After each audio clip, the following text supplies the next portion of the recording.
Election শেষ হয়েছে সেদিন থেকেই আমরা স্ট্রং রুমে যুব তৃণমূল কংগ্রেস বহরমপুর মুর্শিদাবাদ জেলায় 5টা জায়গায় স্ট্রং রুম হয়েছে, 4টি সাব ডিভিশনে।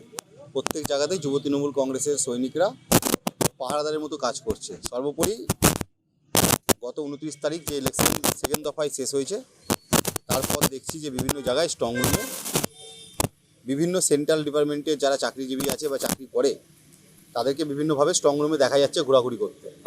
তাতেই আমাদের দলের সুপ্রিমো মমতা বন্দ্যোপাধ্যায় বলেছে যে প্রত্যেকটা জায়গার স্ট্রং রুম ক্যান্ডিডেট এবং ক্যান্ডিডেটের যারা প্রতিনিধিরা আছে আমাদের বিশেষ করে যুব তৃণমূল কংগ্রেসের সৈনিকদেরকে পাহারাদারের কাজ করতে বলছে। তাই আমরা আজকে আমাদের বহরমপুর গার্লস কলেজে 5টা বিধানসভা স্ট্রং রুম আছে, তার মধ্যে আমরা এই স্ট্রং রুমের গেটে এসেছি। আমাদের প্রতিনিধি যারা আছে দলের তারা ভিতরে আছে, তো একদম নজরদারি যাকে বলে সেটা দিয়ে রাখতে হচ্ছে, কারণ এই কেন্দ্রের অপদার্থ বিজেপি সরকার সব কিছু করতে পারে। আমাদের এই বহরমপুর মুর্শিদাবাদ জেলায় এই বহরমপুর 5টা সাব ডিভিশন, বহরমপুর, নওদা, বেলডাঙ্গা, হরিয়ারপাড়া এবং রেজিনগর, এই 5টা জায়গাতেই তৃণমূল কংগ্রেস প্রার্থীরা বিপুল ভোটে জিততে চলেছে। তাই বিজেপির একটা চালাকি করার চেষ্টা করছে।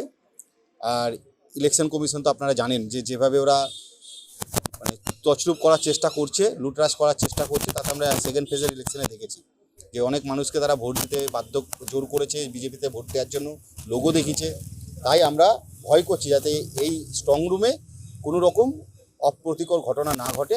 আমরা যুব তৃণমূল কংগ্রেসের সৈনিকরা বাইরে 100 মিটারের মধ্যে যারা আমরা আছি 100 মিটারের বাইরে পাহারা দিচ্ছি, এবং আমাদের দলের প্রতিনিধিরা প্রত্যেকটা ক্যান্ডিডেটের ইলেকশন এজেন্ট সহ ইলেকশন আমাদের ক্যান্ডিডেট এবং আমাদের দলের প্রতিনিধিরা তারা সিসি ক্যামেরার মধ্যে স্ট্রং রুমটা ভালোভাবে ফলো রাখছে। এখানে কোনো আশঙ্কা করছেন? আমরা অবশ্যই আশঙ্কা করছি, কারণ এই বিজেপি ইলেকশন কমিশন সব করতে পারে।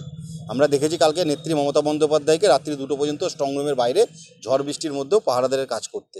আমরা দেখেছি শশী পাজা ম্যাডামকে, কুণাল ঘোষকে তারা ক্ষুদিরাম অনুশীলন কেন্দ্রে সিসি ক্যামেরার মধ্যে বিভিন্নভাবে স্ট্রং রুমে বহিরাগতদের আনাগোনা দেখেছে।